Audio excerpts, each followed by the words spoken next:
His voice didn't shake when he said it. "She's pregnant. I had to tell you." He raised his glass across the candlelit table, looked straight into his wife's eyes, and shattered 10 years of marriage with 6 words. Rena didn't cry. She didn't scream. She didn't break the wine glass or throw the plate.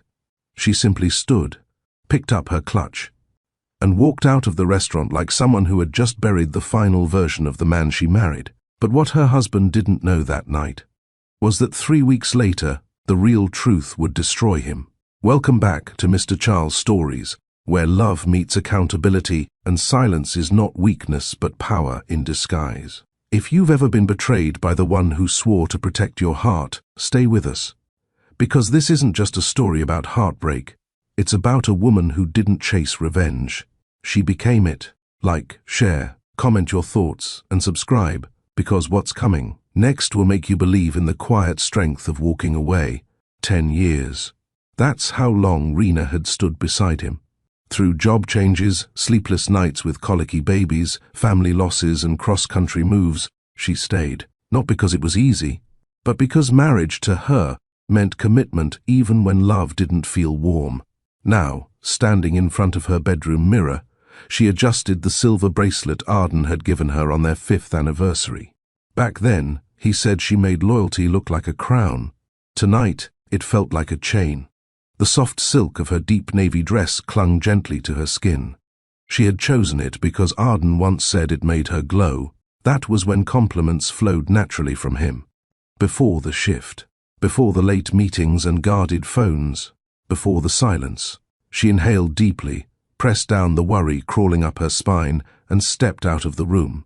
Arden had picked the restaurant, the same one where he proposed. Candlelight, low jazz, white linen.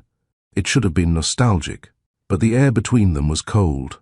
He stood when she approached, kissed her cheek without warmth, and pulled out her chair like a man rehearsing decency. "You look elegant," he said. "Not beautiful, not stunning, just elegant." Rena smiled anyway. "Happy anniversary." He nodded, signaling the waiter without looking at her again. They ordered. They ate. He asked about the kids, her new garden bed, the nanny's schedule.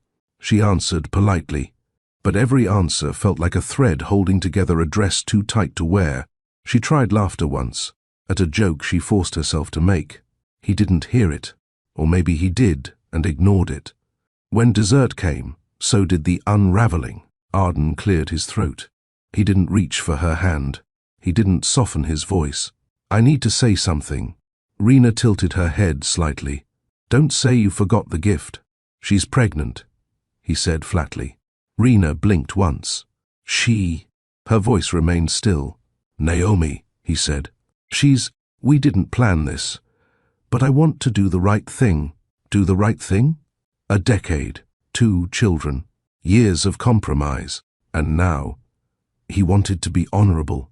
She nodded slowly, pressed her napkin to her lips like she was wiping away soup, not the sting of betrayal. "I see." No scene, no raised voice, just clarity. She stood, collected her clutch, pushed the chair back with quiet grace. "Rena," he started. She paused, looked down at him and said, "You don't have to explain. You already made the decision." And then she walked away. No one at the restaurant turned. There were no gasps, no shattered glass, just the soft click of her heels against polished wood and the weight of a decade collapsing in silence. Outside, the night air kissed her shoulders. She didn't cry, not yet. The betrayal hadn't landed. It hovered. The Uber ride home felt slow. She looked out the window, blinking against the streetlights. Home was quiet. The sitter had put the kids to bed. Their backpacks were neatly hung, and the kitchen smelled of microwaved pizza. Rena thanked the sitter, handed her a tip, and locked the door behind her. She didn't go to their room. She went to the guest room, the one they said they'd convert into a study, the one she now claimed as hers. No text from Arden. She didn't expect one. She changed into her soft cotton shirt, brushed her teeth, and climbed into a bed that didn't carry his scent. Lying there, staring at the ceiling, She remembered how they used to fall asleep laughing, how they once whispered about baby names at 2 a.m., how he kissed her hand every morning before leaving. Now? Now, he was choosing someone else. Choosing her, Naomi. Who was Naomi? The name didn't sting yet, but it would. The next morning, she woke early, not from rest, but from emotional weight. The kids needed breakfast, lunches packed, hair combed, shoelaces tied. She smiled at them like nothing was broken. Because they didn't deserve to carry this, she poured juice, toasted waffles, checked homework. Arden came downstairs in a crisp shirt. He looked at her, maybe expecting confrontation, maybe expecting tears. He got neither. "Morning," she said plainly. He nodded. The kids chattered. He kissed their foreheads. He met Rena's eyes once. There was nothing in his gaze but awkward guilt. She didn't flinch. After school drop-off, Rena sat in the car, hands on the steering wheel, unmoving. This wasn't going to be a screaming match. It wouldn't be a drawn-out war. It would be the slow reclaiming of everything he thought she'd never walk away from. That afternoon, she packed a few of her own things into the guest room drawers. Not everything, just enough. Enough to tell him without saying it, "We don't share a space anymore." She set aside a small stack of books to donate. Among them, she found an old letter Arden had written her 2 years ago, after a miscarriage, when she couldn't get out of bed. He had written, "You are the only place I feel safe in this world. I won't ever stop choosing you." She folded the letter quietly, placed it in her drawer, and whispered, "I miss that version of you." When Arden came home that night, she was already in the guest room, reading. He paused at the door. "You're not sleeping in our room?" She looked up, calm. "No." He shifted his stance. "I thought we could talk." She set the book down. "Did you think about talking before you shared a bed with someone else?" He exhaled. "I didn't mean for this to happen." Her tone didn't rise. "You didn't mean for a lot of things, but you did them anyway." He nodded, eyes dim. "I didn't choose this." She tilted her head slightly. "You're a grown man, Arden. Nothing just happens." And then she picked up her book again. That night, she changed every password. Not out of fear, but out of finality. If you've ever had to smile through devastation, if you've ever had to stand tall when the ground cracked beneath you, drop a comment and tell us what dignity looked like for you. Because Rena isn't done. She's only just begun. Rena woke up early, not from peace, but routine. Her body knew what time the children stirred, what time the coffee brewed, what time the school bell rang in her head, long before it echoed in real life. She moved through the kitchen quietly, stacking lunchboxes like armor. Arden came downstairs 20 minutes later. He stood by the door, tying his tie like nothing had changed. But everything had. She placed a lunchbox into each child's backpack, kissed both of them on the forehead, and opened the door without looking at Arden. He followed them out, quiet, careful. Rena watched as the car rolled down the driveway, her children waving through the glass, unaware that the parents behind their breakfast weren't a unit anymore. Back inside, she sat by the dining table, staring at a calendar. Their anniversary had been marked in silver, a circle, a reminder. She crossed it out. Then, she looked at the month ahead. She wrote down, Monday, legal consult at noon Tuesday, realtor to call Wednesday, resume update Friday, therapy intake. Her healing would not be loud. It would be scheduled. Later that day, while folding towels, her phone buzzed. A text. Arden, can we talk? She stared at it. Typed, there's nothing left to say, then deleted it. Instead, she placed the phone screen down and finished folding.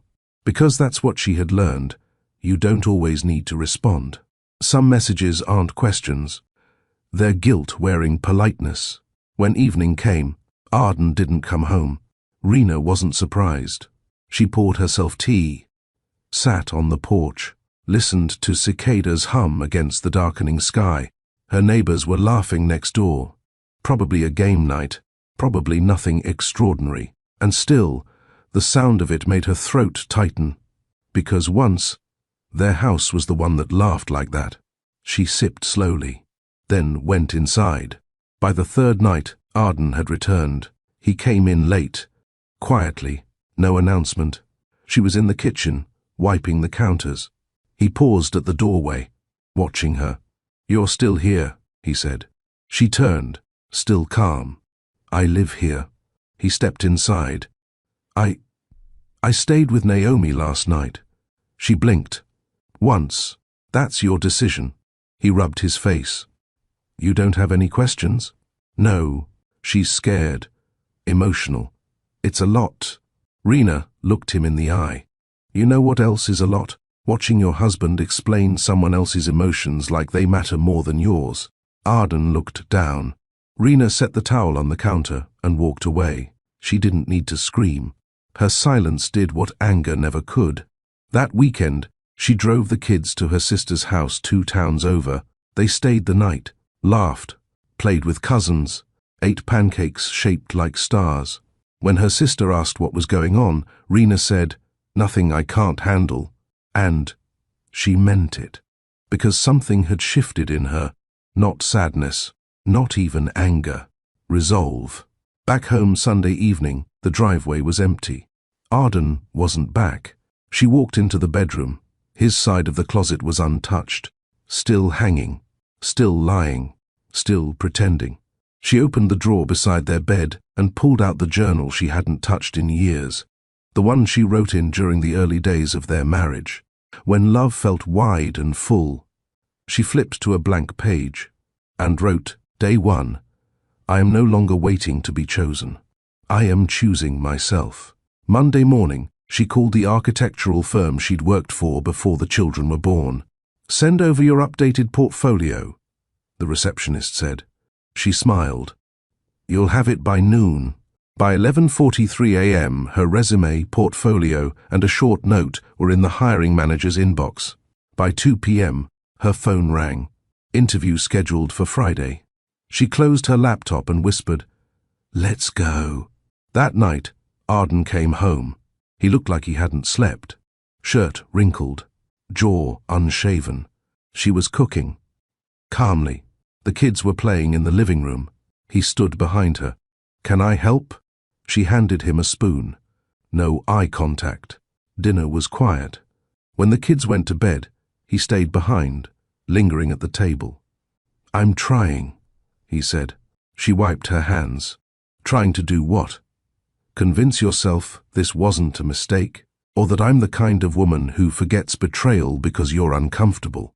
He sat down. "Naomi's different. She made me feel seen." Rena turned. Calm. Sharp. "No. She made you feel new." "That's different." He opened his mouth. Closed it. She stepped closer. "You want to know what I am now, Arden? I'm the woman who no longer begs to be noticed." He swallowed hard. "You've spent the last 6 months slowly walking away, and I stayed. I forgave. I waited. Until you broke it all in one night. I didn't mean to." "You meant it," she cut in. "You may regret it now. But you meant it then." That night, Rena moved her wedding photo into a drawer, not because she hated the memory, but because she no longer needed it to define her future. The next day, she received a message from a former colleague. "Heard you're coming back. They'll be lucky to have you." She smiled, because every step forward was now hers. No permission, no waiting. Thursday evening, she sat on the floor of the guest room with her laptop open, a glass of wine beside her, and Spotify playing soft piano. She made a spreadsheet titled Exit Strategy. Tabs. Finances, housing options, legal contacts, co-parenting plan. Not because she wanted war, but because she refused to be unprepared again. When Arden passed by the guest room that night, he stopped at the doorway. "You're building a plan."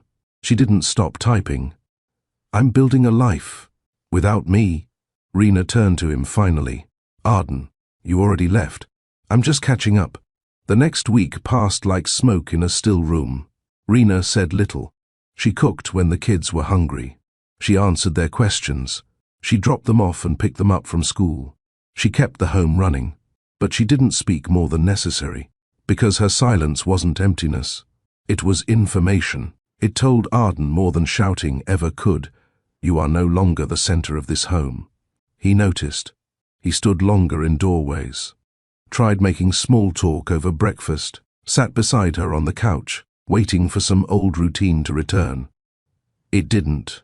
Rena sat with her legs crossed, reading housing guides, apartment listings, even co-working spaces for mothers who return to the workforce. She wasn't browsing. She was planning. Arden hovered. He'd say things like, "Naomi's having a hard time. She says she didn't mean to complicate anything. She's confused." Rena never looked up when he spoke about her. Eventually, he stopped mentioning Naomi altogether.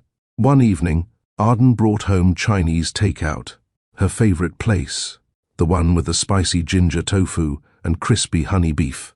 He laid it out, lit candles, played the playlist they used to share.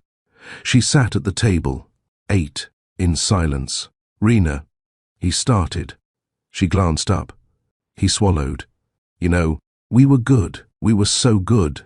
She nodded. "We were." He leaned forward. "I made a mistake. I lost control." She didn't blink. "You made a decision. Every day. Until the damage was done." He stared at her. "I thought it would fix something inside me," he said. Rena tilted her head. "And now," he looked down, "I don't feel fixed. I feel hollow." She stood, picked up her plate. "That's because you broke the wrong thing to feel whole." She rinsed her plate, wiped the counter, and went to bed. Friday came fast. Her interview was at 10 a.m. She wore a sleek tan blouse and black slacks, minimal makeup, a small gold necklace, and the scent of confidence. The office was familiar, renovated, but still hers in memory. The hiring manager, Daria, greeted her with warm eyes. "We were excited when we saw your name." Rena smiled. "I was excited to send it."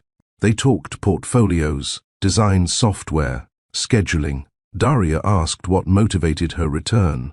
Rena didn't flinch. "Life rearranges things." I rearranged with it. By the end, the handshake was firm, the smile real. "You'll hear from us by Monday," Daria said. Outside the building, Rena stood for a moment longer than needed. It wasn't nostalgia, it was ownership. She hadn't returned to her past. She'd brought her future here. Back home, Arden was playing with the kids in the living room. He looked up as she entered. Hope flickered. She smiled at the children, kissed their heads, walked past him without pause. That evening, she sat with her laptop in the guest room again, budgeting, researching. She messaged her lawyer.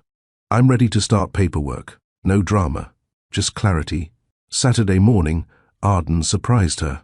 He came downstairs with pancakes, chocolate chips, whipped cream, her favorite. Again. The kids cheered. Rena joined them at the table.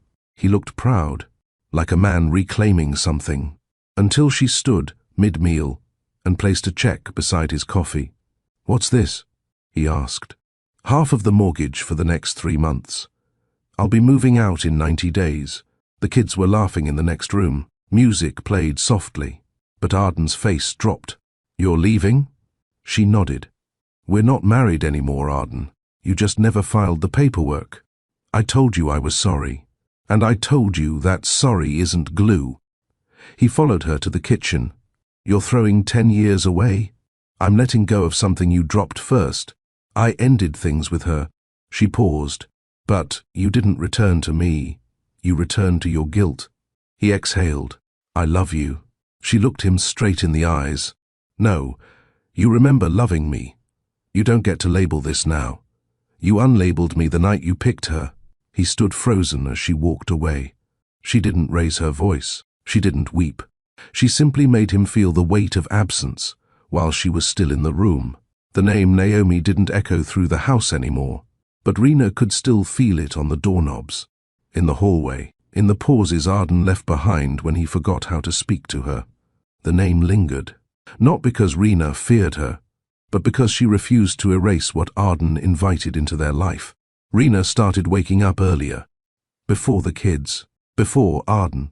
She took her tea outside, sat barefoot on the porch. The chill in the morning air kept her sharp, focused. She read property listings, watched tutorials on managing finances post-separation, followed women online who rebuilt after betrayal.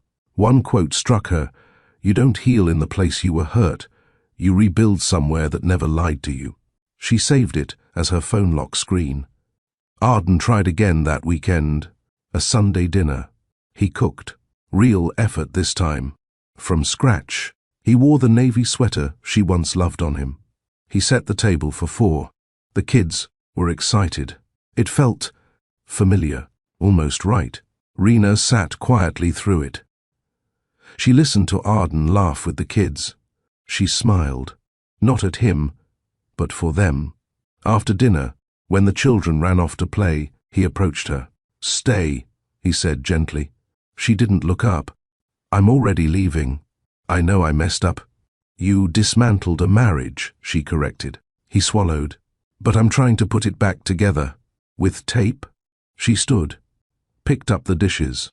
Arden reached for her wrist. Softly. "Rena, I ended it with her. She wasn't who I thought she was." Rena stared at him. "No. She's exactly who she was. You just didn't care to see it, until you lost what mattered." Later that night, she overheard Arden on the phone, his voice low, urgent. "No, Naomi. Don't show up here." Pause. "No, I'm not changing my mind. You lied." Another pause. "I don't care how emotional you are. You played me. You played all of us." He hung up, sat in the dark. Rena didn't comfort him. He wasn't hers to soothe anymore. The next day, she received a text. "Daria, congratulations, Rena. We'd love to have you on board. Let's discuss terms." She closed her eyes, exhaled slowly, then replied, "Grateful. I'm ready." That night, she told the kids she'd be starting work again soon. "Will Daddy still drop us off?" her daughter asked. Rena smiled. "Sometimes. We'll do what works best. Will you still paint with us at night?" Her son added. "Always," she said. "Mommy's not going anywhere for the important parts." Meanwhile, Arden was unraveling.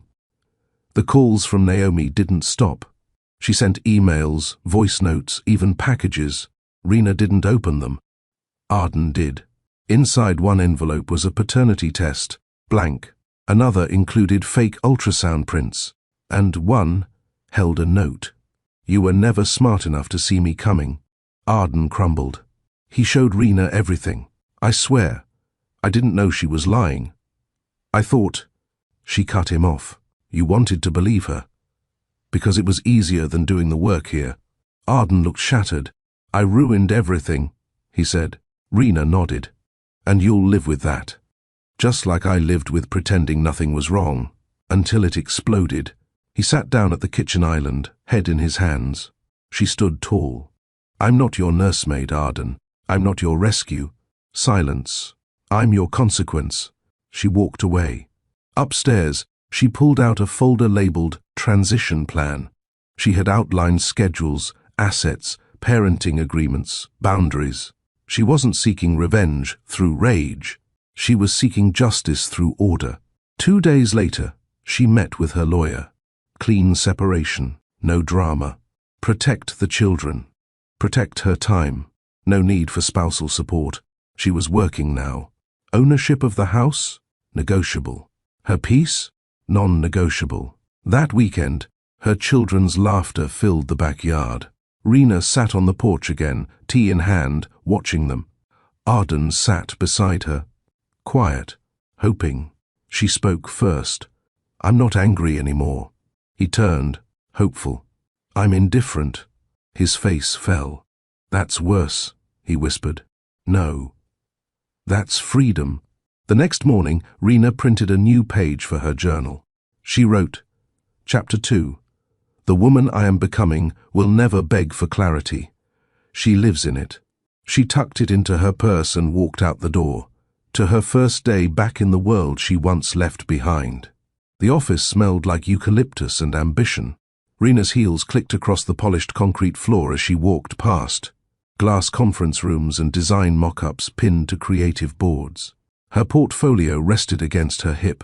Her name now carried weight again, not as a wife but as a professional. The team welcomed her back with nods and small smiles.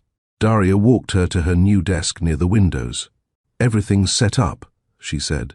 "And yes, we gave you a coffee machine near your seat, per your old habit." Rena laughed gently. "I appreciate that." Her voice felt stronger. Her presence no longer faded behind anyone's shadow. By mid-morning, Rena was already in sync with the project teams. Her mind moved fast. Efficient. She didn't hesitate when asked for input. Her voice didn't tremble during presentations.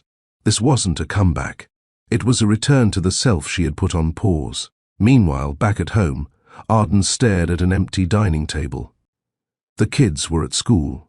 Rena at work. He was alone. It wasn't silence. It was absence. The kitchen was clean. The guest room door was open. She hadn't left yet, not physically, but the emotional departure had already happened. He walked past her vision boards, saw a sticky note that read, "Build from the ashes." That's where the fire already burned. He sat down, reading it again and again. For the first time he realized Rena wasn't breaking down. She was breaking through. That afternoon, she returned from work at 6:30 p.m. Her hair was wind-blown, her posture firm. The kids ran into her arms. Arden opened the door for her. "How was it?" Rena smiled at the children. "Wonderful."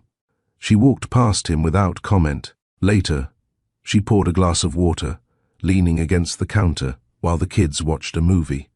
Arden stood beside her, quiet. "I saw your sticky note," he said.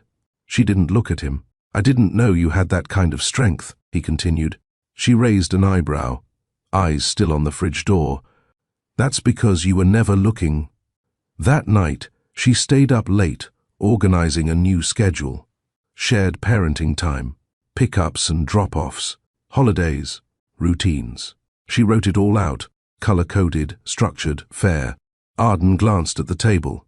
"You've already decided everything?" "Yes." "I wasn't consulted." "You weren't when you risked the family either." He stood there, stuck. "I just want to be part of the solution now." She looked up, calm, cold. "You can't help fix what you destroyed while I was busy holding it together." He nodded, defeated.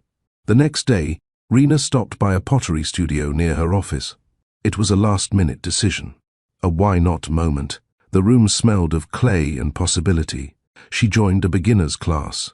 The instructor smiled, handed her a stool, and said, "Clay remembers the pressure of your hands, but it becomes something new once you shape it." Rena smirked. "Good. I'm done staying the same." She molded her first piece slowly. The clay resisted, then bent, much like her life. That night, she got home late, her hands still dusted with dried clay. The kids were asleep. Arden was reading on the couch. "Pottery?" he asked, noticing the smudges. Rena nodded. "I didn't know you were into that. I didn't know you were into betrayal, but here we are." She said it plainly. No rage, no heat. Arden set the book down. "You never used to speak like this." She turned to face him. "That's because I spent 10 years trying to keep the peace. Now I've learned peace isn't silence, it's clarity." He said nothing. She walked upstairs without another word. In bed, she opened her journal again. She wrote, "The version of me who cried is resting now. I don't mourn him, I mourn who I had to become to keep him."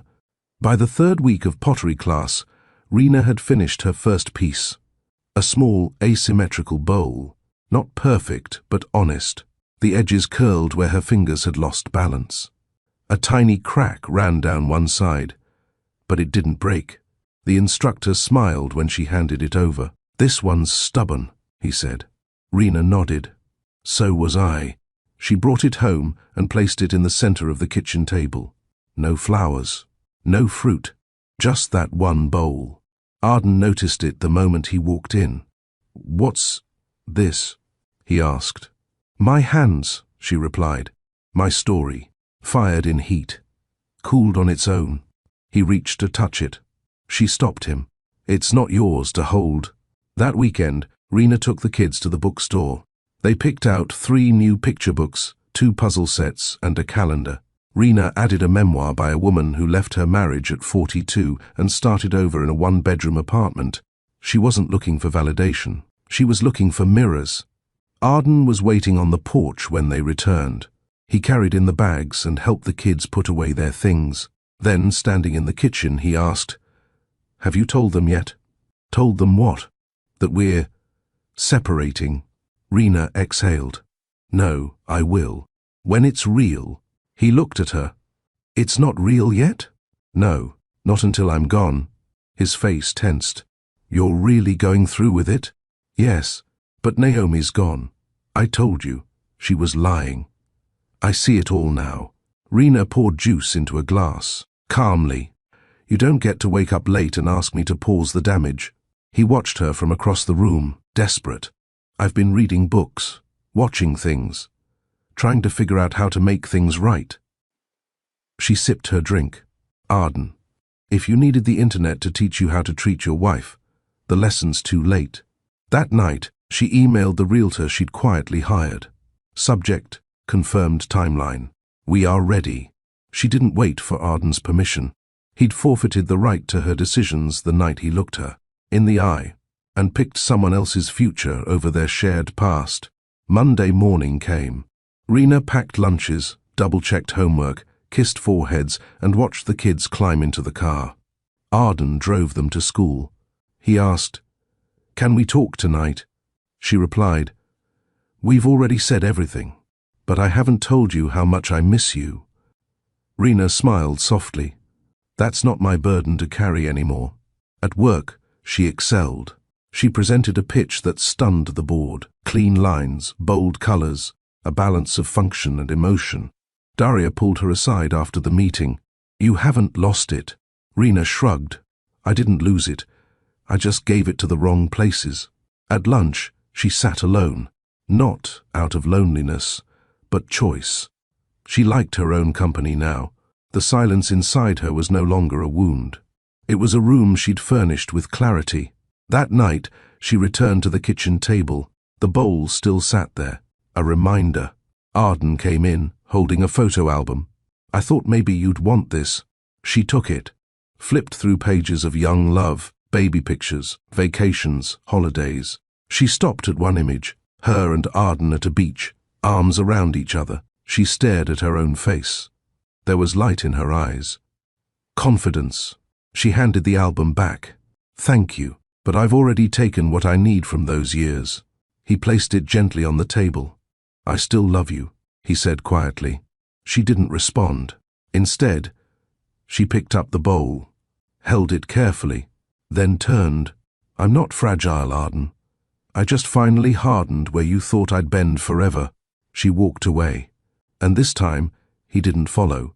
Tuesday morning came like any other. Rena made coffee, set out cereal, packed backpacks, braided her daughter's hair with steady hands. Arden sat at the table, unusually quiet. The children didn't notice. They were humming a song from school, arguing about whose turn it was to sit by the window in the car. Arden watched them like he was memorizing something about to disappear. Rena noticed, but said nothing. She was already emotionally gone. She drove alone that morning. Her work schedule was full, her mind focused. No room for Arden, no energy for nostalgia. But at 11:14 a.m., her phone buzzed. "Arden, call me. Now." She ignored it. At 11:15 a.m., another message. "Arden." It wasn't real. She lied. She was never pregnant. Rena froze, stared at the screen. Let it buzz one more time before sliding it face down. Because what do you say when a man who lit your life on fire tells you he burned it for nothing? She didn't call him back. Not at lunch, not after work. When she got home, Arden was pacing in the kitchen. "She lied," he said the moment she walked in. Naomi lied. She forged everything, the tests, the ultrasound, all of it. Rena put down her bag, removed her heels. How did you find out? She admitted it. Today. She said she wanted to trap me. Rena poured a glass of water. I destroyed us for nothing, he said, choking. No, she replied calmly. You destroyed us for something. You destroyed us because it was easier to believe her than to protect what you had. I thought, that's the problem, she snapped. You thought, you didn't ask, you didn't investigate. You just believed what made you feel important. He fell silent. She leaned against the counter, arms crossed. I wasn't enough for you to defend before ruining everything. And now, you think the truth will fix it? He stepped forward. I ended it. She's gone. You ended us first, she said. Her absence doesn't resurrect what you killed. That night, he tried to make dinner. She didn't eat. The kids sat between them at the table, babbling about school. Arden tried to act normal. Rena kept her focus on the children. Every smile was for them. Every word was chosen for their comfort, not his. He reached across the table for her hand once. She moved hers to pick up a napkin. After bedtime, Arden knocked gently on the guest room door. Can we talk? She opened it, left it wide, didn't ask him to come in. He stood in the doorway like a man begging a locked gate to forgive. I didn't know she was lying, he whispered.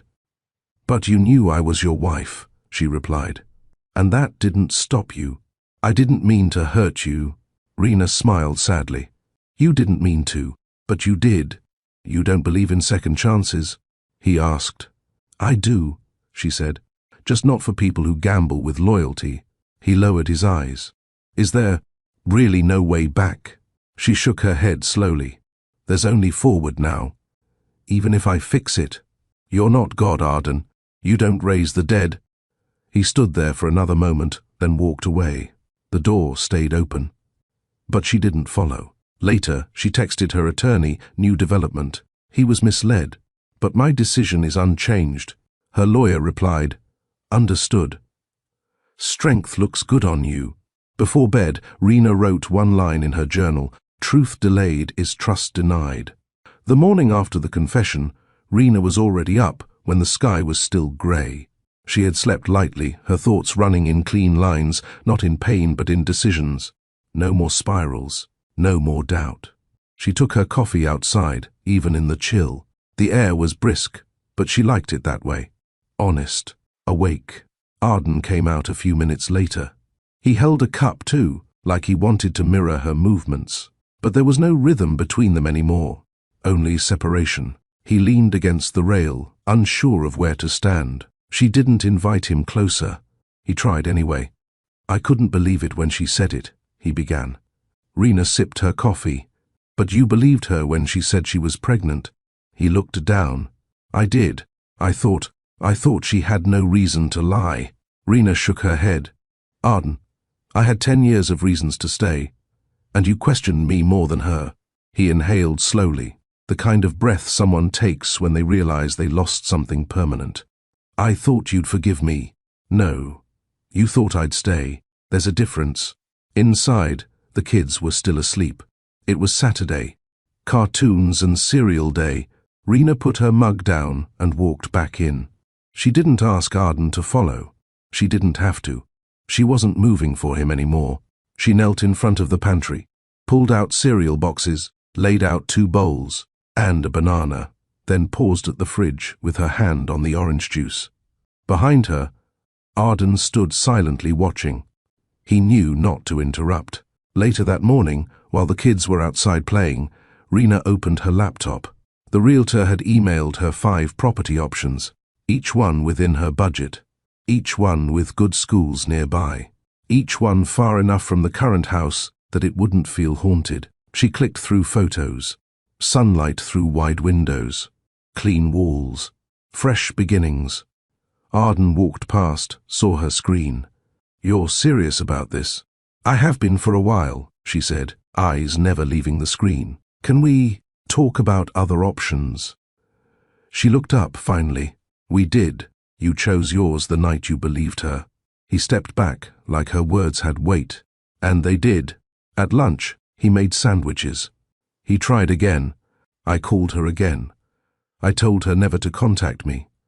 She said she was sorry. Rena raised an eyebrow. That must have been hard for her. He blinked. You still trying to explain her to me, Arden? No, I'm just... Because you were always better at protecting other women's feelings than your wife's. He put the knife down slowly. She said it wasn't about the baby, he added.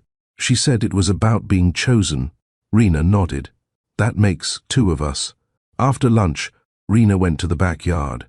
The grass needed trimming. The garden she once cared for was dry, but the soil was still good. That mattered. She knelt in the dirt, pulling weeds, resetting flower beds. Arden came out, stood at the door. You don't have to do that. I know. I could do it. You could have done a lot of things. He stayed quiet. She pressed her fingers into the soil. I remember telling you about this garden when we moved in, she said. You said it would be my space. It still can be. No, Arden, nothing's still. That's the problem. You thought everything would stay while you stepped out. You forgot things grow, even without you. That evening, while the kids were watching a movie upstairs, Rena and Arden found themselves in the kitchen again. Quiet. Close, but not together. He spoke first. Why didn't you leave sooner? She leaned against the fridge, arms folded. Because I wanted to believe it could be fixed. That marriage meant staying. That loyalty meant love. And now I know staying too long in the wrong story turns strength into self-destruction. He sighed. Do you still love me? Rena didn't answer immediately. She stared at the floor. Then finally, I love the man I thought you were. And I love the woman I became to survive what you weren't. He flinched. The doorbell rang. A courier. Rena signed a delivery slip. It was a small package. From her sister. A framed quote and a card. The quote read, Some women fear the fire. Others become it. She held the frame in her hands. Arden saw it. Said nothing. She hung it in the hallway that night. Right outside the guest room door. By Sunday afternoon, her mind was made up. She emailed her lawyer again, finalized the timeline. He's aware. I've confirmed my new housing. Move forward. The reply came within the hour, acknowledged. I'll proceed with formal notification. After dinner, Rena sat with the kids. She held both their hands. There's going to be a small change soon, she began. Mommy will be moving to a different house. The kids looked confused. Will Daddy come? Her son asked. No, sweetheart. He'll stay here for a while. But you'll visit him and he'll visit you. Her daughter looked down. Are you and Daddy mad? Rena smiled gently. We're not mad. We're learning to be better parents by being better people, on our own. Tears welled in their eyes. She pulled them into her arms. I will never stop showing up for you, she whispered. Arden watched from the hallway. He didn't interrupt. He didn't deserve to. Later that night, she walked into the living room where he sat. I told them, she said. He nodded. How did they take it? They're kids. They'll be okay if we're okay. He stood slowly. And us. There is no us anymore. She paused at the stairs, turned back. 3 weeks ago, I thought your betrayal was the end of me. It wasn't. No. It was the beginning. The key turned in the lock with a soft click. The apartment door creaked open to clean air, light wood floors, and white walls untouched by memory. Rena stepped in slowly, her heels echoing softly in the silence. The space was small, but new. A third-floor walk-up. 2 bedrooms. Balcony with a view of the park across the street. She set the box in her arms down on the floor and closed the door behind her. No shadows followed. No ghosts lingered. She was alone, and it felt like breathing for the first time in months. That morning, she had handed the movers the last of the labeled boxes. Arden stood in the doorway, not speaking, just watching, holding their son's favorite toy and a manila envelope he hadn't yet opened. Everything's in there, she told him. Schedules, notes, school contacts, pediatrician, allergy sheets, the works. He nodded slowly. You thought of everything. I had to, she replied. I didn't have the luxury of hoping someone else would do it. He opened his mouth, but didn't speak. And she didn't wait. She climbed into the car, rolled the window down halfway, looked at the house, once home, now history. "You should fix the leak in the kids' bathroom," she said. Then she drove away. By afternoon, the new apartment was half unpacked. She left the dishes for later. The towels were folded. Her work corner was set. The kids' room, complete with their favorite bedding and beanbags, was nearly done. She hung one picture frame above the sofa. Just one. A photo of her and the kids at the pumpkin patch last fall. No Arden. No shadows.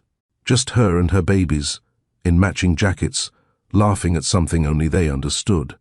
At 6 p.m. she opened a bottle of water, sat on the floor, and called her sister. "I'm in," she said simply. "And?" her sister asked. "It's quiet and clean, and I'm not afraid of the silence." "Good," her sister replied. "You earned this." They hung up after 10 minutes. No need for long words. Some days were too simple to complicate. That night, after the kids had returned from their weekend with Arden, they explored the new apartment like it was a maze. "There's no TV in your room," her son said. "I know," Rena smiled. "We're going to talk more and read." Her daughter opened a drawer. "You organized the socks." Rena winked. "Priorities." They made sandwiches and sat cross-legged on the living room floor. No furniture yet, just each other. Later, after bedtime stories, Rena sat by the window with her laptop. Emails, project updates, invoices. Then, a message from Daria. "Great work this week. Your team's lucky to have you. Keep going." She closed her laptop and leaned back, looked up at the ceiling. No guilt sat on her chest. No weight pressed into her ribs. She was tired, but not broken. She had left before bitterness rooted too deep. Meanwhile, at the old house, Arden sat in the quiet. No toys in the hallway. No sound of tiny feet. No perfume in the air. Just empty walls and a bowl of leftovers on the counter.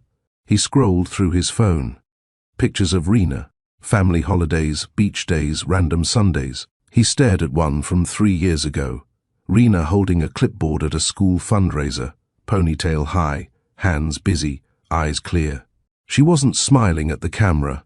She was working, focused, committed. He remembered teasing her that day. "You organize like we're running a White House briefing." She'd replied, "Maybe I am.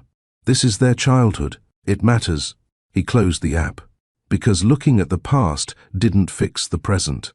Back in her apartment, Rena finished folding laundry while music played quietly from her speaker. A soft instrumental, no lyrics.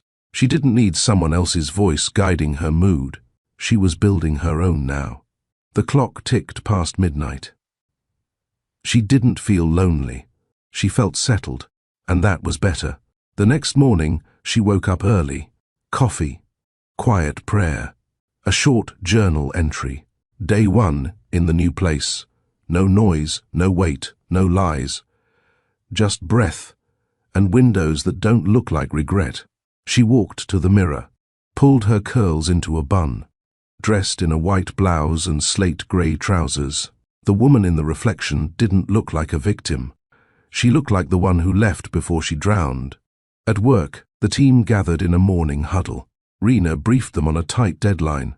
She delegated, aligned, and asked the right questions. She stayed calm when others didn't. When the meeting ended, a junior designer leaned in and whispered, "You're good at this." Rena smiled. "I was always good. I just stopped proving it." At lunch, she sat in the courtyard, answering emails. An older colleague passed by, saw her alone, and asked, "No table of friends today?" "I don't need noise to eat," she replied with a smirk. The colleague laughed. "I like you." Rena nodded. "I like me too." That evening, she picked up the kids. They shared their day, laughed about a spilled juice box, argued over who would carry the library books. They didn't ask about the old house, and she didn't bring it up, because they were adjusting faster than she thought, because children often follow peace when they can feel it in the air. At bedtime, her daughter whispered, "Mom, I like it here." I'm glad, Rena said softly. It feels warm. That's because it's filled with honesty. The following weekend, Rena stood in line at the hardware store with paint samples, a curtain rod, and a stack of command hooks. Nothing extravagant, just enough to claim her space. As she stepped out, she heard her name. Rena? She turned. It was Dean Sorrell, an old client from her early years at the firm. Graying at the temples now, but still sharp-eyed and warm-voiced. Dean, she greeted, surprised. It's been years. You look focused, he said, smiling. I am. What are you up to these days? I'm back at the firm, she replied. His brow lifted. They let you go? I let myself go. Then I came back. He laughed. I always said you were one of the smartest project managers I'd worked with. I still am, she said plainly. He tilted his head. You're different now. I know. I like her more. They exchanged contact info, and as she walked away, Rena thought, that's what recovery looks like. Being recognized by people who once saw your potential before you buried it in someone else's comfort. At home, she painted the kids' room first. Ocean blue for her son, lavender lilac for her daughter. They helped, got more paint on themselves than the wall. But they laughed through it. That sound, their laughter, in her space, in her home, was the softest kind of triumph. That night, she hung her first curtain.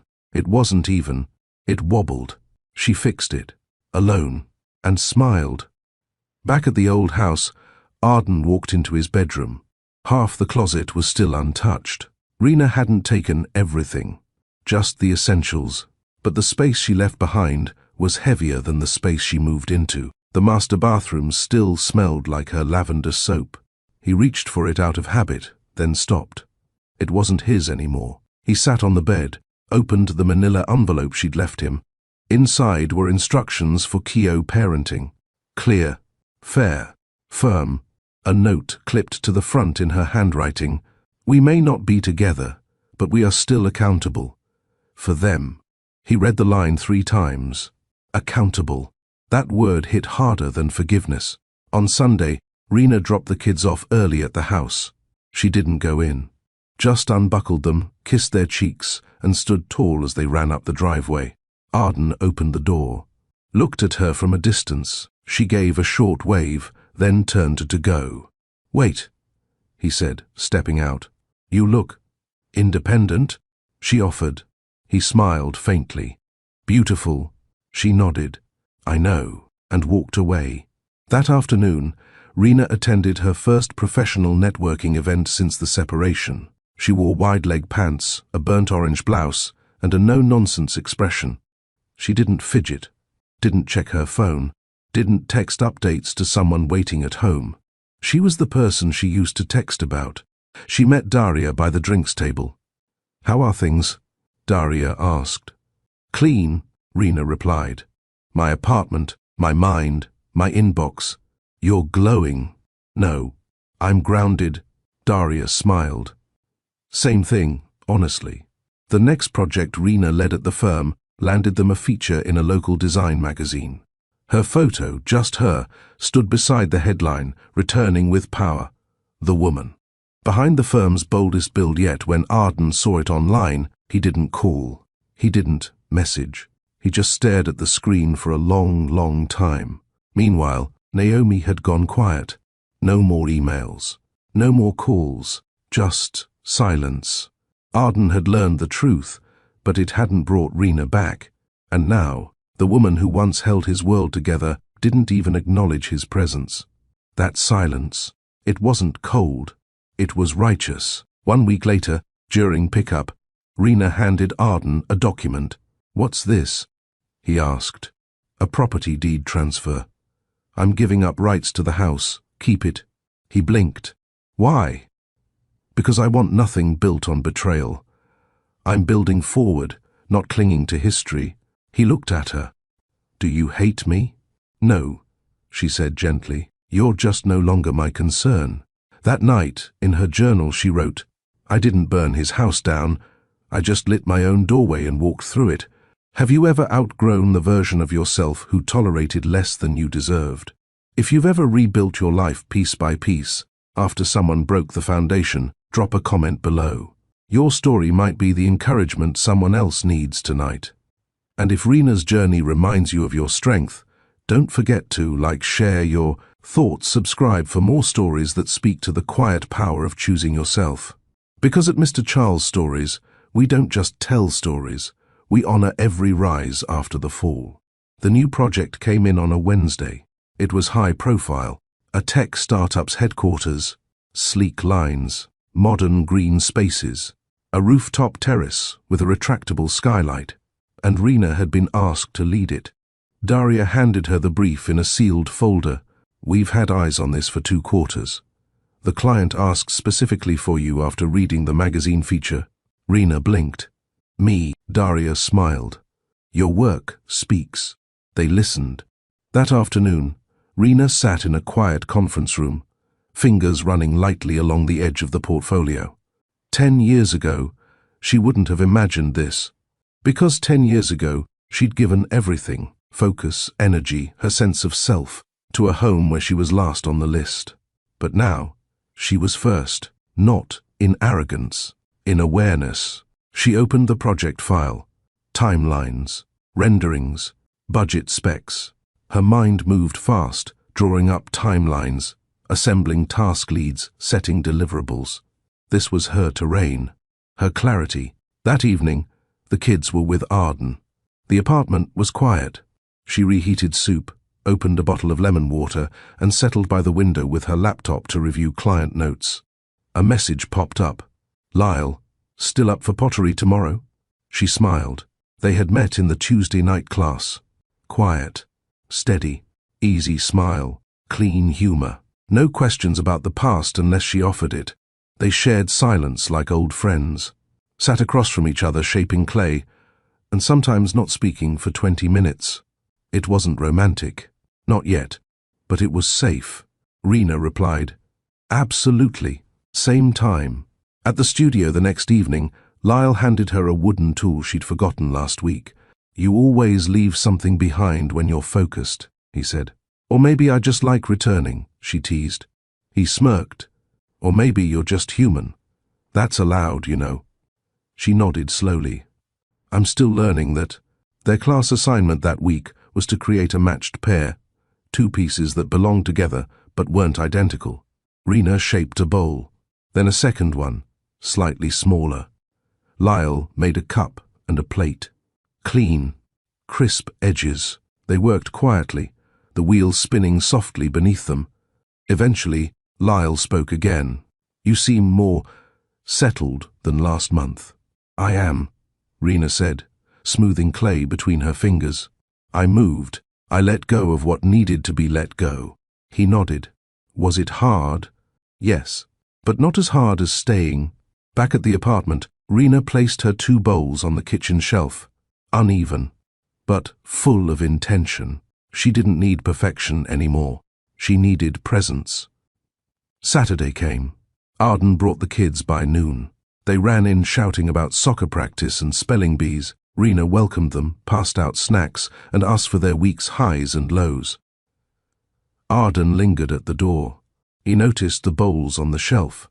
New? He asked. Yes. You've been making these? Yes. They're good. They're mine. She didn't say it harshly, but she didn't need to. He cleared his throat. I read the article, the feature. You looked strong. I am. He glanced at the kids in the living room, then back at her. You're not coming back, are you? She shook her head. There's nothing to return to. Just wreckage I already swept up. That night, after the kids were in bed, she opened her journal. She wrote, Success is not revenge, but it is proof. And sometimes it's the clearest apology you never needed to hear. At work, the project advanced fast. Her team respected her. The client trusted her. Deadlines were met. Ideas flowed. Even on tough days, she didn't shrink. One afternoon, while reviewing a new design, a junior staffer leaned over and said, You make it look effortless. Rena replied, Because I learned how to hold things without dropping myself. Friday night, she and Lyle walked out of class together. He didn't ask her to dinner. She didn't expect him to. But he did say, "You're easier to be around than most people I've met." She smiled. "I stopped performing. Makes things simpler." "Then don't stop." She nodded. "I won't." Back home, she tucked the kids in and leaned against the doorway. They were safe. She was safe. Her space was hers. The following week, the design presentation took place in a sleek, high-rise conference room. The startup's leadership team lined one side of the table. Reena stood at the front, calm and sharp in a fitted black blazer, her hair pulled back, her voice steady. She presented phase timelines, integration touchpoints, space planning, and sustainability benchmarks without a single pause. Every question thrown her way was answered with precision, not because she rehearsed, but because she understood her craft and she respected her growth. At the end of the meeting, one of the executives leaned back in his chair and said, "You run a room better than most men I've seen." Reena smiled, not flattered, just ready. "I don't run the room. I own my lane." He grinned. "That's even better." Later, Daria pulled her aside. "Don't let anyone dim what they're now applauding."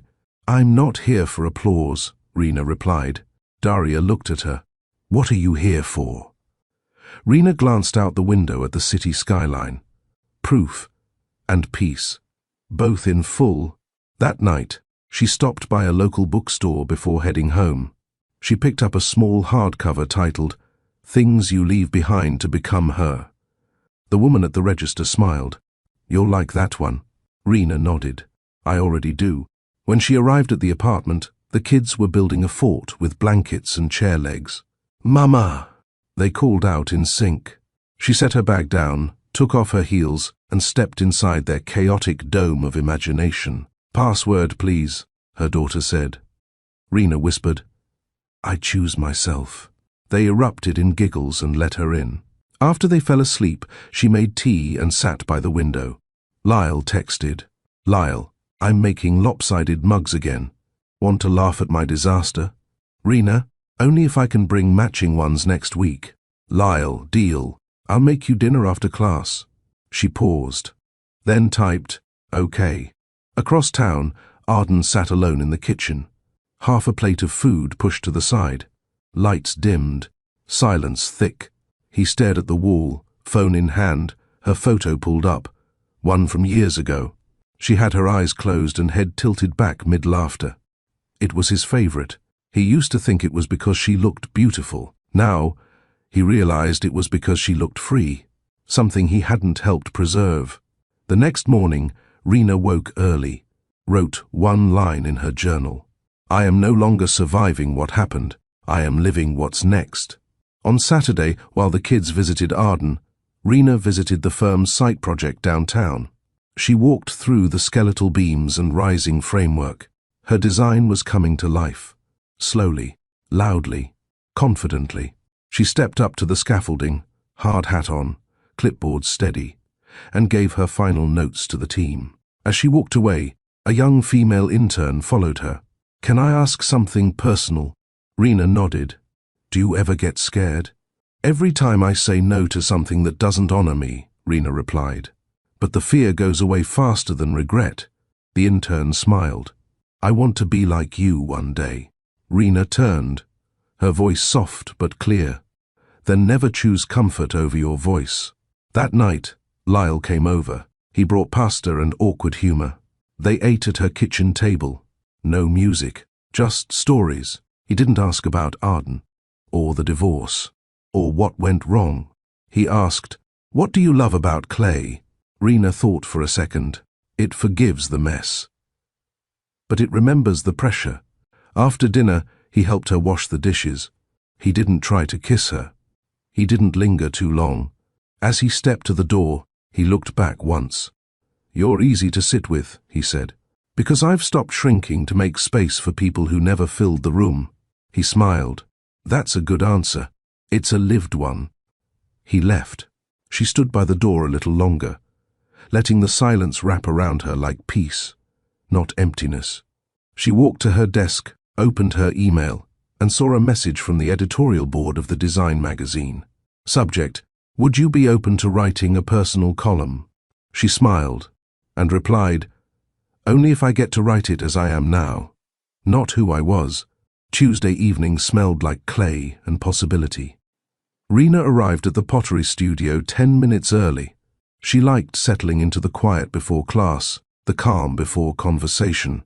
Her hands were already familiar with the rhythm. Her spirit welcomed the stillness. Lyle arrived not long after.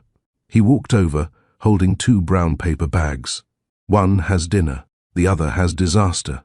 She grinned. And which one's which? He raised an eyebrow. Let's find out. They set up side by side. Rena unwrapped 2 freshly fired mugs she'd finished last week, one with a small chip on the handle, the other perfectly smooth. Lyle examined them. Yours always look like they were made by someone with control. And yours? She asked. He held up his latest creation, an off-centered bowl with a comically lopsided lip. Mine look like they're having an emotional crisis. They both laughed. The instructor gave them their task for the night. Make something without using the wheel. No spin, no speed, just hands and instinct. Rena felt a slight panic at first. She was used to pace, to plans. But tonight, she let her fingers move freely. No sketches, no perfectionism, just touch and trust. She began forming a flat dish, pressing her palms into the clay gently, letting it rise on its own. Lyle watched her for a while. You know, he said quietly, I didn't think I'd like these classes. She glanced over. Why did you come then? My sister. She signed me up after my divorce. Rena paused, but didn't flinch. Ah, so we're both rebuilding. He nodded. I guess clay's cheaper than therapy. She smirked. And just as revealing. They worked in silence after that, but it was a companionable quiet, like music without lyrics. By the end of class, Rena's piece was shaped like a leaf, uneven but graceful. Lyle's looked like a mushroom, and a bowl had a disagreement. He held it up proudly. Abstract. She chuckled. Confused. Outside the studio, they stood under soft streetlight. I meant to ask, he said. Do you do anything outside of managing people and making perfect bowls? Rena tilted her head. Define anything. Dinner, drinks, sitting somewhere that doesn't involve clay or spreadsheets. She paused, then answered simply, maybe. He smiled. Maybe's better than no. Later that night, back at her apartment, the kids were fast asleep. Rena tiptoed into her room, pulled her journal from under the pillow, and wrote, There's something safe about someone who doesn't want to fix your past, only hold space in your present. She closed the book, turned off the lamp, and for the first time in months, fell asleep without the ache of old conversations replaying in her mind. 3 days later, she met Lyle for coffee. It was casual, bright place, no pressure. He wore a navy jacket and jeans. She wore a white shirt, hair in a loose twist. They talked about nothing at first, coffee beans, local bakeries, a mutual dislike of bad drivers. Then, more. I used to think being chosen was everything, Rena said, stirring her drink. Now I know choosing myself was what I really needed. Lyle nodded. I used to choose people who liked the idea of me, but not the work it took to know me. She looked at him. Do you think you're easier now? No, he replied. But I'm clearer. They smiled. It wasn't fireworks. It wasn't a rush, but it was real. Back at work, Rena finalized her team's second phase plans for the tech build. The client requested her personally for the next on-site tour. As she clicked through spreadsheets and elevation diagrams, Daria poked her head in. You're glowing again. Rena didn't look up. I drank water and minded my business. Lies, Daria said. You're smiling like someone asked you out. Rena gave a smirk. Someone did. Daria raised a brow. And I didn't run. That weekend, she took the kids to the park. They ran through the grass, climbed monkey bars, begged for popsicles. Arden arrived 10 minutes early for pickup. He looked around, hesitant. She saw him, walked over slowly. You look happy, he said. I am. He glanced at the kids. They seem settled. They are. Kids adjust when peace is consistent. He nodded. I saw your name in another article last night, he added. She blinked. Which one? The one about leadership design for wellness spaces. Your quote was sharp. Rena shrugged. It was lived. He stood quiet for a moment, then asked the question he never dared ask before. Do you think I ever really knew you? She answered without delay. No, you knew the version of me that tolerated too much. That Sunday afternoon, Rena sat cross-legged on the floor, helping her daughter arrange art supplies into a rainbow bin. Markers in one row, colored pencils in another, stickers stacked by shape. Everything has a place, her daughter said proudly. Rena smiled. Exactly. That phrase echoed in her chest longer than expected, because for the first time in a long time, she had a place too, and it wasn't beside someone who asked her to shrink. The following Tuesday, Lyle showed up to class with 2 wrapped bowls and a nervous look in his eyes. Okay, he said, placing them on the table. I made these at home. Rena raised a brow. Without supervision? Bold. I know. She unwrapped the bowls. One was glazed in deep green. The other, speckled cream. They weren't perfect, but they were thoughtful.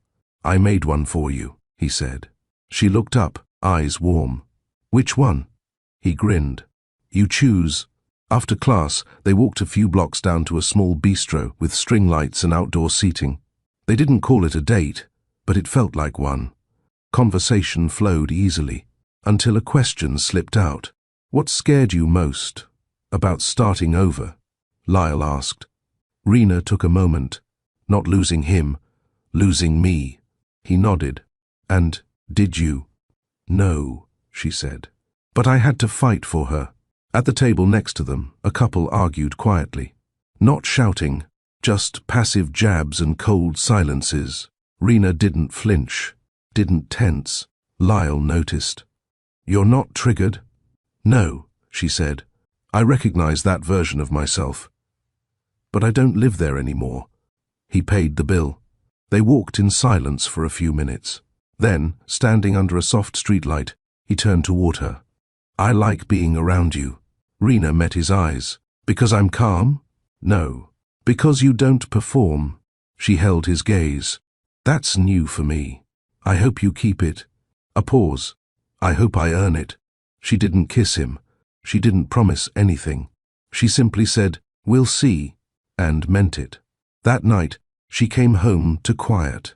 She walked past the kids' room, checked on their sleeping faces and then stood in front of the mirror brushing her hair out slowly. She didn't feel rushed.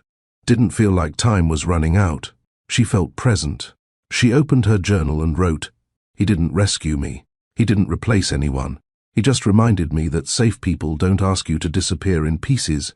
The next morning, she dropped the kids at school and headed to the downtown site for a walkthrough. Her design was rising. Concrete and steel shaped exactly as she planned. The project manager handed her a clipboard. This part's ahead of schedule. That's your team. Rena nodded, taking in the scaffolding, the blueprint markers, the sound of drills in the distance. She wasn't impressed by her own success. She was grounded in it, because she had paid for every inch of it, with patience, discipline and pain no one else saw. That night, she and Lyle didn't talk. Not because anything was wrong, but because they didn't need to fill every space. He sent a photo of a failed teacup. She replied with a meme about crooked handles. That was enough. Arden called the next morning. She hesitated, then picked up. Hey. A pause. I wanted to ask something, he said. The kids mentioned a man named Lyle. She kept her voice calm. Yes. He's in my pottery class. He's a friend. Are you seeing him? I'm learning him, she answered, which is more than you ever tried to do with me. Arden sighed. I'm not trying to be difficult. It's just new. No, Rena said softly. I'm new. And you're realizing you never met me. Silence. Take care, Arden. And she ended the call. That evening, her daughter asked for a story. Not from a book, she said. A real one. From your life. Rena thought for a second, then told her about a woman who stayed too long in a burning house. But one day, she walked out with smoke in her lungs and still built a new one from scratch. Did the woman ever get her voice back? Her daughter whispered. Rena kissed her forehead. She never lost it. She just stopped whispering. Arden sat in his car for a long time before going inside. The house was quiet now. Too quiet. The kids weren't there. Rena hadn't stepped inside in weeks. Even the furniture felt like it was waiting for someone who no longer cared to return. He walked past the kitchen and into the living room. He didn't turn on the lights. He sat in the dark with the sound of his own breath, his thoughts louder than the silence. He picked up his phone, scrolled past old photos again, her laughter, the kids wrapped around her legs, the pottery bowl she made, the one she took with her. Everything in the house still looked intact, but everything inside it was gone. Earlier that day, a mutual acquaintance had pulled him aside at the coffee shop. Rena's doing incredible work at the firm, the man said. She's the lead on the downtown project, right? Arden forced a smile. Yes, she's always had that in her. Shame she was away so long. He didn't respond, because he had no excuse that wouldn't sound hollow. That night, Arden looked through a drawer and pulled out the envelope she'd left when she moved out. The parenting agreement, custody calendar, school pickup rotation, emergency contacts, every page signed, every plan complete. No drama, no vengeance, just boundaries. She had handled the breakdown of their marriage with more grace than he deserved.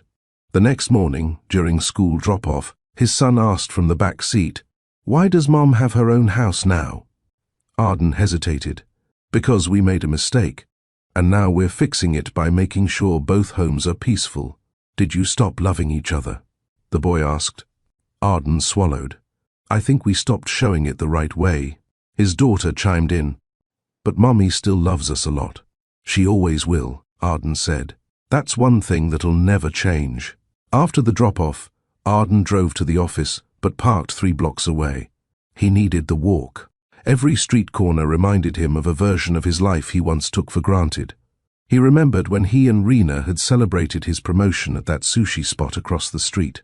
She wore red. He couldn't stop staring at her. He remembered how she smiled the whole time. How she talked about putting her own dreams on hold for just a while longer. That was 4 years ago. In the office, he sat through meetings and tried to listen, but his mind kept drifting. Naomi had vanished since her deception was exposed. No apologies, no attempts to repair, and still, he missed none of it. Because what he thought he wanted had only been noise. What he lost was silence, the good kind, the kind filled with trust and home. Later that afternoon, a courier delivered a package to his desk. Inside was a child's drawing, from his daughter, a clay bowl with 3 little stick people smiling inside it. Her note in crooked letters, "Mommy said not all broken things stay broken, some become art." Arden stared at the page for several minutes, then quietly placed it inside his drawer. That evening, Rena stood in her kitchen preparing grilled cheese sandwiches, while the kids set up a game on the living room floor. Lyle had sent her a voice note earlier, made the best-looking plate of pasta, and forgot to photograph it. "Do I even exist now?" She had laughed softly, not because it was funny, but because it was simple, because nothing about Lyle asked her to perform or explain. He just showed up. After dinner, the kids begged for one more story. She told them about a woman who built her life like clay, slowly, with pressure, with intention. They fell asleep before the ending, but she already knew how it would finish. Later that night, she texted Lyle, "You exist, even if the pasta didn't."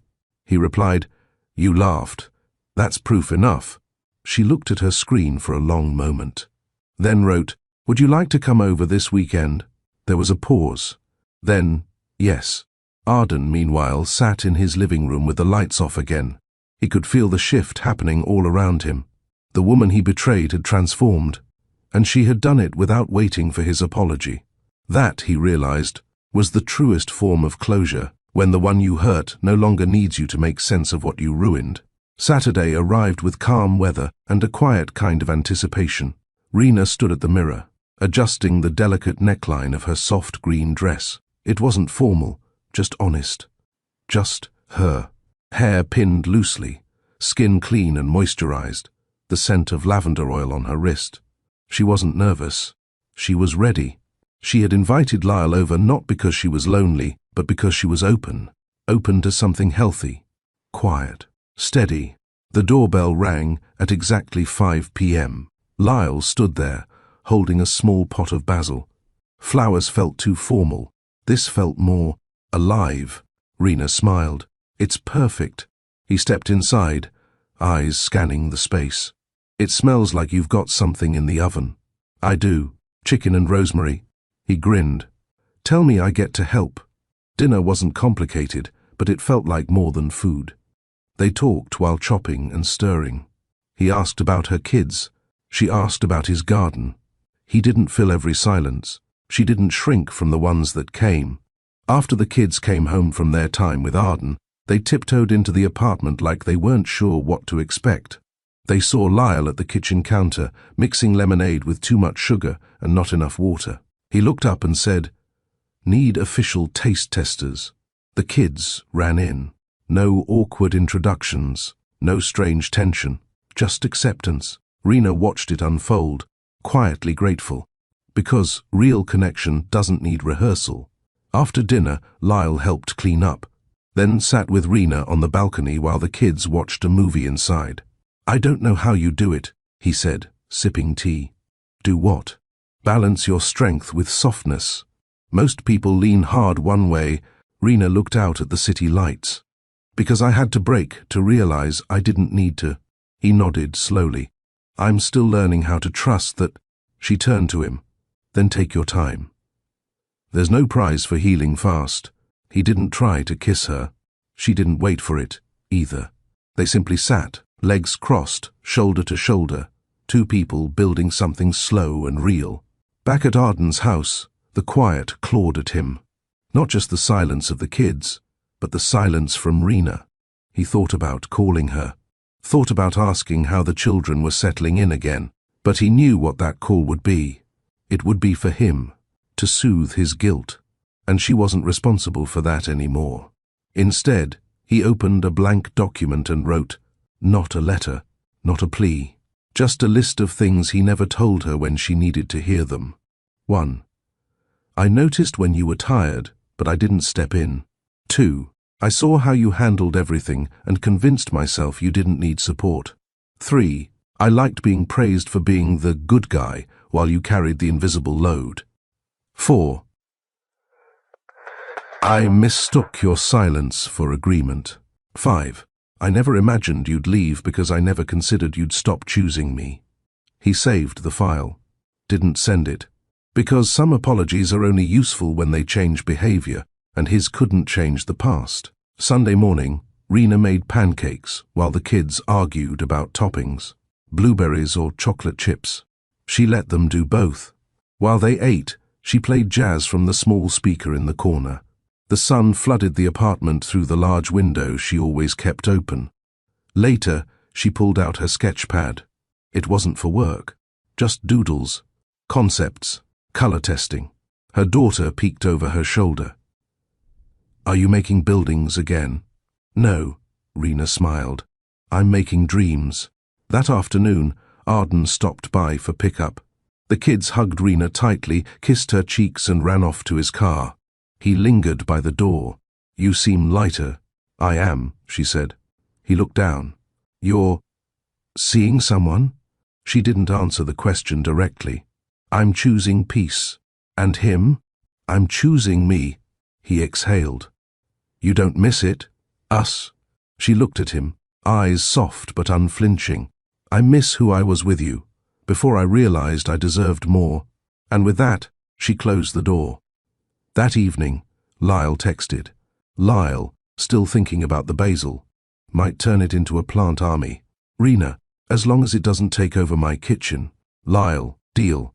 But I get naming rights. Rena, only if I get to pick the first one. She looked at the screen, smiled, and powered her phone off. Some connections don't need constant tending. Some things grow even in quiet. She opened her journal and wrote, "He doesn't need to save me. I'm already free, but it's good to know someone kind still walks beside me." The court date arrived quietly. No media, no dramatic public statements, just a beige courthouse on a grey morning, and two people who once promised forever, now sitting on opposite sides of a room. Rena wore navy blue, simple, clean, confident. She didn't show nerves, but not because she wasn't feeling them. She just knew where her center was now, and it wasn't dependent on Arden's gaze. He looked older, not tired, not ragged, just humbled. There was a stillness to him she hadn't seen before. Whether it was shame or clarity, she didn't care to define. The judge flipped through documents, custody, finances, visitation schedules. Everything Rena had prepared was detailed and fair. Arden's legal team didn't contest much. There wasn't much to contest. Rena had never once denied Arden his right to see his children. She hadn't asked for excessive support. She'd only asked for what was right. At one point, the judge looked at both of them and said, "This is one of the rare cases where maturity wins. Let's keep it that way." Outside the courthouse, the cold air hit hard. Arden followed a few paces behind. "Rena," he said, quiet. She stopped, turned slightly, didn't step closer. He held a small envelope. "What's this?" "Something I should have said a long time ago. In writing, because I know my voice has said enough wrong things." She took it without opening it. "Are you hoping for something, Arden?" "No," he answered. "Not anymore. Then why give this to me now?" "Because I needed to know I'd at least tried to make peace before everything was final." She nodded. That she could understand. Back home, she didn't open the letter right away. She made tea first, tucked the kids into their after-school routines, answered a work call, fed the cat. Then finally, she sat at the edge of her bed, turned on the lamp, and read Arden's letter. "Rena, I won't ask you to forgive me. That would be another selfish request. I know I broke what I didn't know how to protect. You didn't need saving. You needed a partner. I didn't understand the difference until it was too late. I lied to protect my fantasy, not our reality. You asked for honesty. I gave you silence. You asked for consistency. I gave you routine. You gave me love, and I gave you performance. When I told you Blair was pregnant, I thought I was being brave. I thought I was choosing what felt new and exciting. But all I really did was reveal who I had become. A man who mistook chaos for truth. Watching you walk away was not the moment I lost you. I lost you the day I stopped listening. And if our children inherit anything from me, I hope it's not my pride. If they inherit from you, I pray it's your grace, your discipline, your clarity. Thank you for still being their mother when you had every reason to disappear. I know you've moved forward. This letter is not a request to return. It's my way of standing still long enough to finally say, you deserved better. And now, so do I.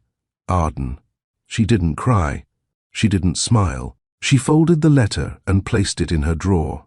Because sometimes closure is not a door slamming. It's a page being turned quietly. 2 days later, she walked into a studio space in the arts district. High ceilings, exposed brick, big windows, cheap rent. She signed the lease. It would be her first independent project. No partnerships, no borrowed brand names. Just Rena and her vision.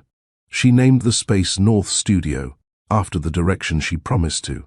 Always follow, even when everything else tried to pull her sideways. That weekend, Lyle helped her move in boxes. Paint cans, folded tables, office chairs. He didn't ask what her plans were. He waited until she was ready to share. "I'm going to launch a mentorship program for design students. Kids who don't have connections or big names to fall back on."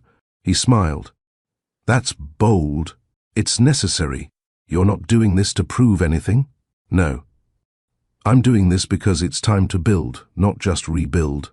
They set up the space late into the evening, painted one of the walls a warm charcoal grey, drank coffee from paper cups. talked about how healing isn't linear, but it is intentional. At one point, Lyle looked at her and said, "You know what I admire most?" She raised a brow. "My color choices?" He laughed. "Yes. But also your refusal to harden." She let that sit, then replied, "The world tried, but I fought back with softness." That night, back home, she tucked the kids in and sat at the kitchen table, filling out paperwork for a grant. They needed funds to offer free design workshops. Her phone buzzed. It was an email from a former professor she had once interned under. Subject: Mentorship Partnership Proposal. She read the body of the message, and her heart skipped. He had heard about North Studio through a student. He wanted to support. Sometimes the message ended, "Our real reputation doesn't come from titles. It comes from how people feel after working with us." She replied with one line, "I'm ready. Let's talk," then closed her laptop and turned out the light. By the time February arrived, North Studio had hosted its first community event. 15 young artists gathered inside Rena's space, each one carrying more dreams than connections, more vision than access. That was exactly the point. Rena stood at the front of the room. No slides, no rehearsed speeches. Just presence. She started, simply, "I'm not here to impress you. I'm here to invest in you." And something shifted. In that space, she wasn't the woman who got left. She was the woman who led. Meanwhile, Arden sat in his new apartment 3 blocks from the office. He wasn't dating anyone. Blair had disappeared after her outburst at the hotel. The pregnancy? A lie. A performance meant to corner him into choosing chaos. But she didn't expect Arden to unravel everything after that. Didn't expect him to file a report on her harassment, to call off the affair, to leave the condo. Didn't expect him to finally grow up. The company had given him 6 weeks to reassess his standing. They didn't fire him. They just stopped giving him the illusion that he was untouchable. He took the time. He cut expenses, started therapy, called his brother to apologize for the birthday he missed 2 years ago. He didn't post about it. He didn't tweet through it. He lived it, one quiet day at a time. At night, he sometimes found himself scrolling through North Studio's Instagram. Rena had launched it with the help of a mentee. Photos of sketches, smiles, stories in the captions. No bitterness, no jabs, just movement. In every post, he could see what he never made space for in their marriage, her depth. She wasn't doing well to make a point. She was thriving because she stopped waiting for him to become her home. One morning, Arden stood outside the studio. He didn't go in, just looked through the glass from across the street. Rena was showing a student how to shade a portrait using light reflection. She laughed at something he said. Her shoulders were relaxed. Her voice carried, even across the pavement. Arden whispered to himself, "You're better without me. You always were." Then he turned and walked away, not out of regret, but out of finally understanding that leaving wasn't the betrayal. Staying silent was. That weekend, Rena hosted a small dinner for her team. Lyle brought homemade sourdough. Nara brought wine. Maya, her newly promoted assistant, created place cards with everyone's name in metallic ink. They sat under string lights in Rena's backyard, near the lemon tree she once thought about uprooting. Now it bloomed, like her. During dessert, Maya asked, "Do you ever miss who you used to be?" Rena thought for a moment. Sometimes. But not enough to go back. "Do you forgive Arden?" Another pause. "I forgive myself first, for staying silent longer than I should have. For thinking love had to hurt before it could heal." Lyle glanced up. Their eyes met. There was a softness there, not the kind that begged, the kind that waited without pressure. She gave him a small smile, then looked back at Maya. "Forgiveness is not an open door," she said.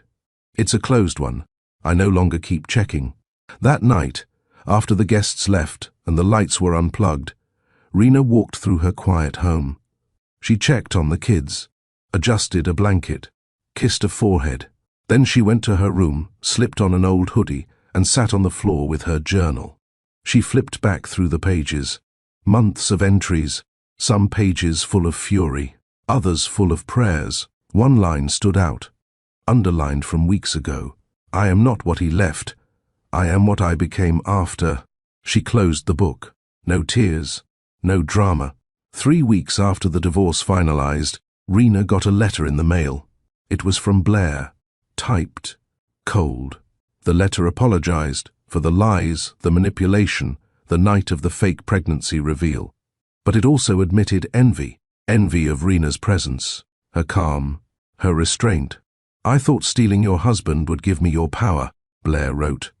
I didn't realize your power came from never needing to prove yourself to anyone. Rena folded the letter once, then burned it in the fireplace. Some apologies are just echoes, and she had no interest in being haunted. Spring arrived, with soft breezes. North Studio held its second major showcase. 50 guests, 9 mentees, 12 full scholarships raised, 1 feature in a local magazine. Rena stood in front of the crowd with a glass in her hand. This space was built from broken things, she began. But not everything broken needs to be thrown away. Some things need to be rearranged into something new, something honest. The applause felt full, but her silence afterward felt fuller, because silence now came from peace, not pain. Later that night, she sat on the rooftop of the building. Lyle joined her with 2 mugs of tea. They didn't talk much, didn't need to. Eventually he asked, "What would you have done differently?" She sipped her drink and said, "I would have loved myself louder, so no one else could have ever mistaken my silence for approval." He nodded, then reached into his pocket, pulled out a small, wrapped box. She opened it. A ring, not flashy, not heavy, just delicate and gold, with a simple engraving inside, North always. She didn't cry. She didn't run.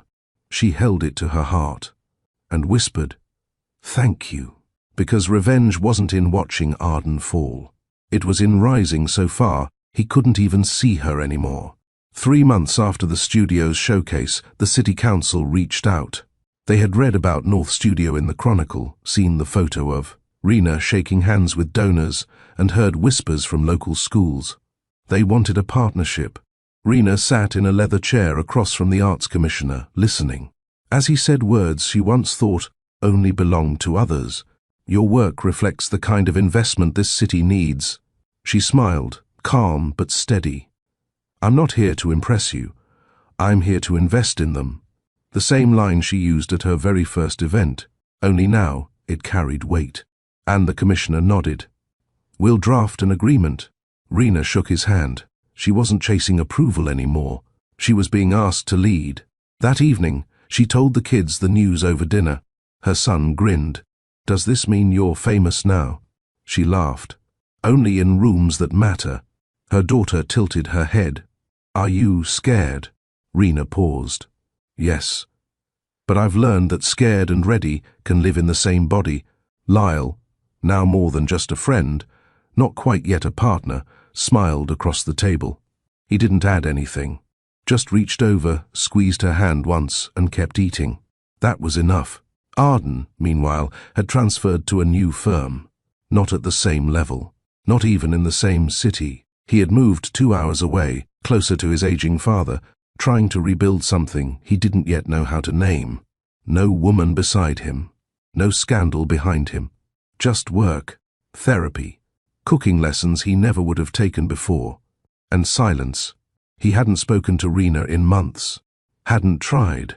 He knew she was doing well, mutual friends shared enough. But one day, he mailed a package, no return address. Inside, a letter and a key. Rena opened it on a Thursday. She recognized his handwriting instantly. The key was to their old house, the one they'd shared for 10 years before everything cracked. The letter was 3 pages long. No pleas, no begging, just truths. He detailed everything. Why he strayed, how he rationalized it, what he lost, what he learned. The last paragraph read, "I don't want forgiveness. I don't expect grace. I only ask that when you walk through this house again, see it not as the place where we ended, but the place that proved you could survive anything, including me." She sat with the letter for 20 minutes. Then she called her lawyer, asked if there was any paperwork left to close on the house. There wasn't. It was now in her name, fully, gifted. No debt, no ties. She didn't cry, didn't smile either. She folded the letter, kept it in a drawer, and visited the house 2 weeks later. It was empty, but clean. The walls still held faint marks of crayon from when the kids were smaller. The kitchen still had the little notch where she'd once hit a pan in frustration. The master bedroom still had the same light fixture she always wanted to replace.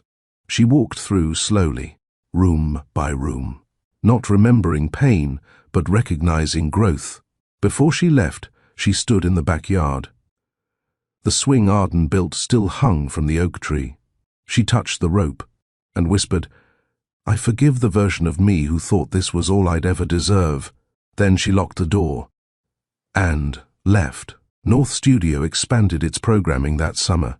Art therapy for survivors of domestic betrayal, writing circles for women rebuilding after infidelity, a scholarship fund named not after Rena, but after her late grandmother, who once told her, "When you don't know what to say, build something worth listening to." She honored that, not in grand speeches, but in quiet investments. A new intern, a grant given anonymously to a rival studio, a check sent to a student's mother so the girl could focus on painting, not bills. Rena didn't need applause. She had impact. One night, Lyle found her asleep on the couch. She'd fallen asleep reviewing grant proposals. He carried her to bed gently, tucked a blanket around her, and kissed her forehead. In the morning, she woke up to coffee and a note. "Even empires need rest. You're building one that heals." She smiled, then texted him, "Come to the rooftop tonight, 8 p.m. I'm ready to talk." He came, dressed simply, clean-shaven, a little nervous. She poured 2 glasses of wine. "I want to know what you see when you look at me," she said. He didn't hesitate. "I see someone who rebuilt without bitterness, who turned betrayal into beauty. I see a woman I'd never try to own, but would be honored to walk beside." She nodded. "I've been afraid that choosing love again would mean repeating old patterns." "It doesn't," he said, "because you're not who you were, and I'm not him." Silence lingered. Then she stepped forward and kissed him. Not rushed, not desperate, present, certain. The kiss wasn't fireworks. It was the end of winter, slow warmth, quiet certainty, a promise that didn't need a ring to be real. When they pulled back, Rena said, "I don't want to be saved." Lyle smiled. "Good. I only came to stay." 3 months later, North Studio hosted its biggest exhibit yet. Not in a rented gallery, but in a space the city gifted them.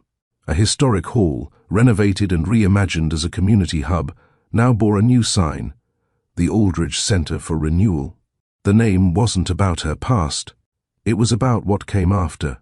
That night, Rena stood on the small stage, her hand resting on the mic. She didn't give a speech filled with pain or poetry. She told a story about a girl who thought loyalty meant silence, about a woman who learned silence doesn't mean surrender, about a mother who turned broken vows into painted futures. And then she said, clearly, to anyone who's ever been told their worth depends on what they endure, let this place prove otherwise. You don't have to stay where your voice is small. Build where your strength is heard. Applause didn't thunder. It rolled, steady and warm. Not adoration, respect. In the crowd, Lyle stood near the back, arms folded, proud. Beside him were Rena's kids, both holding sketchbooks. Her daughter leaned over and whispered, "She looks so happy." "She earned it," he said. And she had. Arden watched the live stream in his quiet apartment, alone.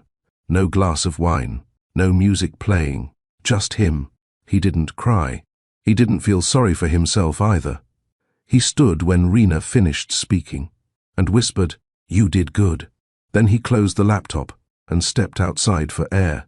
Later that week, Rena visited her grandmother's grave. She brought daisies, sat on the grass, and told her everything, from the betrayal to the rebuild. She talked about the studio, the kids, the new space, the letter Arden sent, and the way she'd learned to forgive the story without rewriting the truth. As she stood to leave, she whispered, "Thank you for raising me to be someone who finishes her own chapters."